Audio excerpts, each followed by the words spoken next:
niya. Bali, patihaya na ganito, para lumalaro yung pinakadulo ng sanga, pa letter Y. Pero nakatihaya yung kamay nyo, magkabila, ayan o. Tapos ipapatong nyo pa ganun. Nakaganyan o. Pero bayaan siyang lumaro yung nasa dulo, yung nasa dulo ng letter Y, sa pinakababa. Ayan, bayaan siyang lumaro. Pero dapat level lang ano nyo. Pero bayaan siyang lumaro kung saan, ibig sabihin, pag lumalaro yan, nandun ang spot na malakas ang daloy ng tubig. Ayan. Kasi tumuro yun, pag bubang ganun, ibig sabihin malakas. Okay, tara, let's go. Simulan natin. Ay, magandang araw po mga kani. Kami po ay maghahanap ng tubig dito sa lugar na ito. Ang lugar po ito halos 1 hektarya. Ang sabi po na may-ari, maghanap po daw kami ng the best spot dito para pagtayuan ng poso or jetmatic. Kaya ang lugar po ito ay kabundukan, kaya mahirap po ang tubig. Kaya hanapin po namin dito sa lugar na ito kung saan ay maglalagay kami ng palatandaan na pwedeng i-drill o pagtayuan ng poso. Gamit lang ang sinaunang paraan, ang bayabas. Yan. Ito yung bayabas. Yan. Pwede bang yan, hawakan ko muna. Yan, sir. Yan. Ito po yung bayabas. Ito yung bayabas, naka-letter Y lang. Ang gagawin natin dito, hawakan natin ganun, pakihawakan boss lang ganun. Yan. Hawakan lang po ng paganto, pa-letter Y. Kapag tumuro yan, ayan o, pag hawakan po natin, medyo ganito hawak boss, pag ganun. Yan. Tapos pag ganun. Yan. Pag diretso lakad yan, pag tumurong ganun, bumaba na ganun, malakas ang force, ang ibig sabihin yan, nandyan ang spot ng tubig. Pero pag nakaganyan lang, mahina ang tubig. Pero pag tumuro, bumaba ng ganun, umipiit, para may pwersa na nagtuturo sa ilalim ng lupa, ibig sabihin, mababaw at malakas ang daloy ng tubig sa ilalim ng lupa. So pag nakaganito na, ang gagawin natin, maglalakad lang tayo. At siya nga pala, ito nga pala si Martin. Ayan. Martin, ating mga viewers. Ayan, tara. Magsimula na tayo. Let's go. Tama mo, nakita mo hawak mo, steady ha? Oo. Ito lugar na to, inariyan ng ano eh. No? Ayan, tira mo. Oo. Ayan o. Huwag mo hahanin. Ayan o. Bababa. Okay, ito na. Ito. Merong lugar dito sa lugar na to. Ayan o. Nakikita nyo o. Tumuturo. Ayan, ito. Ayan o. Ayan o, bababa siya o. Ayan o. Hindi ko inano yung persa o. Pero tumuturo siya. Ayan o. Tiyandaan ko lang ng bato. Bababa talaga yung ano niya. Yung kanyang aro kung saan nakaturo itong bayabas. Ito yung pinaka ano niya oh. Ibig sabihin naroon ng malakas na ano dito sa lugar na to, pwede mag-drill sa lugar na ito. Lagyan ko na ng bato. Oh, isa pa. Yung place na lilipat ako ng malayo dito. Ayan, dito. Sa lugar na ito. Ayan. Ayan. Ito wala pa dito eh, okay pa lang oh. Ayan. Okay. Ayan oh. So lalakad tayo. Kung saan yung may persang mababa at bumaba at tumuturo kung saan, yun ang pinakamalakas na pagtayuan. Ayan oh. Ayan oh. Ayan. Ibig sabihin malakas ang persa. Narin ng mababaw na bukal ng tubig dito sa lugar na ito. Si Omar pa. Isa pa. Diyan. Ito pa. Si Martin. Siya ang hawak para walang ano. Hawakan mo ng diretso yung ganyan. Yan. Sige. Diretso lang. Level lang ano. Sige. 1. Dahan-dahan lang ang lakad po. Ha? Sige. Dahan-dahan. Yan. Ano. Pag tumuro, ibig sabihin, narin ang duel. Yan. Diretso ka pa. Huwag mo ilalaban. Ilalaban yung kasi. Kasi, huwag mo kukontrahin. Ipaplat mo lapisan. Sige, hindi kanya hawak. Oo. Yan. Pantay mo. Pero pag bumababa doon na, huwag mo kukontrahin. Sige. Oh. Yan. Ito po pinakahawak niya. Yan. O sige, dumaha ka. Punta ka doon sa pinaka. O yan, bumababa. Ayan. Ayan po. Ibig sabihin nakaturo. Ayan na ho yung pinaka-spot niya na pwedeng paglagyan ng jetmatic. Dahil mababa siya, ibig sabihin malakas ang daloy. Doon po sa lugar na yon, mag-aano tayo doon sa lugar na yon.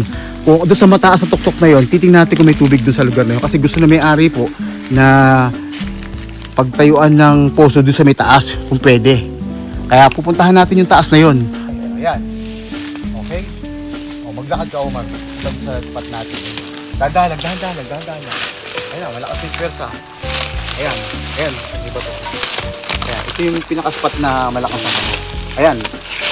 Ibig sabihin nakaturo na. Po yung mga sinaunang paraan, pero yung una, alam nyo, kahit ako noong araw, yung kaibigan ko, nag-reflect tatawanan ko. Pero nung ako umawak, at totoo pala talaga. Akala ko parang may impacto dun sa sanga. Kaya naihagis ko. Ito pala talagang tumuturo siya. Hindi ko alam kung anong kalikasan meron yung sangang ito para magturo dun sa malakas na daloy ng tubig sa ilalim ng lupa. Kaya yan, tumuturo ka agad. Kaya try nyo to sa inyong lugar kung may naghahanap kayo. Napakasimple lang. Sanga lang ng bayabas na naka-letter Y. Dapat sariwa, wag yung tuyo para hindi mabali. Naka-letter Y lang. Ayan, pa-letter Y. Hawakan yung makabilang ganito. Ayan, nakatihaya lang. Pero naroon yung spot na malakas sa tubig nakita namin kanina sa tulong ng bayabas. Okay, let's go. Ito, ayan, dahan-dahan lang Ayan, nakaturo. Pero pag may persa na pababa na umaano, ibig sabihin, nandun ang malakas ng daloy. Ayan ayan, bababa ayan, ito mismo nakaturo. Inano namin kanina. Dito sa lugar nito. Ito sa malapit sa kawayan at saka sa puno ng mangga. Narito yung the best spot. At meron nga pala doon sa lugar na yun, doon sa pinakamataas na yun, pupuntahan natin. Sabi nila wala daw tubig doon, pero subukan natin. Ayan. Ang taas ng pagano, no? Wala eh. Dito lang sa lugar na to. Ayan Ayan, bababa Ayan yung persa. Dito yung hurricane tayo na malakas na daloy ng tubig sa tubig. Kaya sinuwid namin ang kahabaan ng bundok. Shout out nga pala kay Raymond Ligay TV. Kamusta po kayo dyan? At sa mga subscribers natin na patuloy na sumusubaybay, salamat po. Di ba bayan? Baging yan At bigla ako nakakita ng baging, kaya sabit-sabit muna ako. Okay. Kaya ito, marka kami ng marka. Bahala na yung may-ari kung saan lugar niya gustong magpatayo ng poso. Pagsapit namin sa malaking puno na nara, biglang bumaba yung araw na bayabas, na sanga ng bayabas. Ayun laki ng puno. Lalo pala yung sa gilid niya, yung spot na kung saan pwedeng pagposohan Malaking puno at paglagyan ng jetmatic. Dito mabisa. Ayun, minarkahan ko na kaagad. At narito na tayo sa mataas na bahagi ng lupa ng kabundukan. Ito yung papataas. Ito yung pabarangka. Ito yung puro limestone na pataas. At sa taas naman ay puro lupa. Kaya posibleng may tubig dito. Kaya napalaban kami sa matinding lakaran. Buti lang, may bago kami pagkain.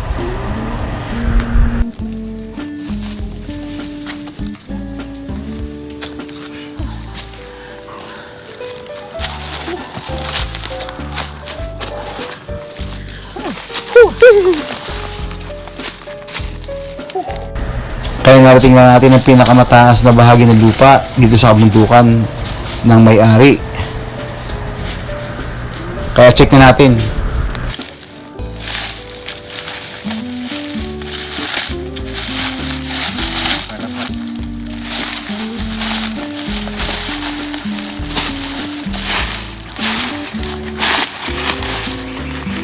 Yeah, sige.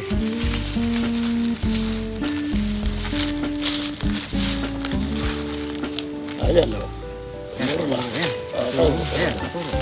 At narito na kami sa taas. Ilang sandali lang may tinuturo na yung sanga ng bayabas. Kaya ito, dito sa lugar na ito, mamarkahan na lang namin kung kami ng sanga o kaya batong malaki para pamarkahan namin. Saka Pero ano muna dito sa malayo, checkin ko muna uli kung talagang yun na nga. Kaya ito, sinecheck ko na. Ito, malapit na ako. Ito na nga. Narito na nga yung spot na posibleng may tubig sa ilalim. Ito, dito ako sa kabilang side uli at checkin ko uli kung talagang naroon nga talaga. Kaya ito tayo mga kanin, lalakad na ako dito sa may mataas na bahagi, dito sa kabilang side naman. Ayan Ito na nga, ito na po. Narito na sa lugar na ito. Kaya tatanda natin ang bato. Okay, nakaisa na tayo. Doon naman tayo sa bandalon. Ginagamit ang sanga ng mga ninuno natin, yung mga sinuunang panahon pa. Paghanap nila ng balon na pagkukuha na ng tubig. Ito ang gamit nila sanga. Wala pa naman masyadong mga metal-metal at modernong teknolohiya para makahanap ng tubig. Ayan talaga. Ito ah. Ito ang isa nakalpat dito ah. Spot, yan ba yung spot? Ito yung spot ito.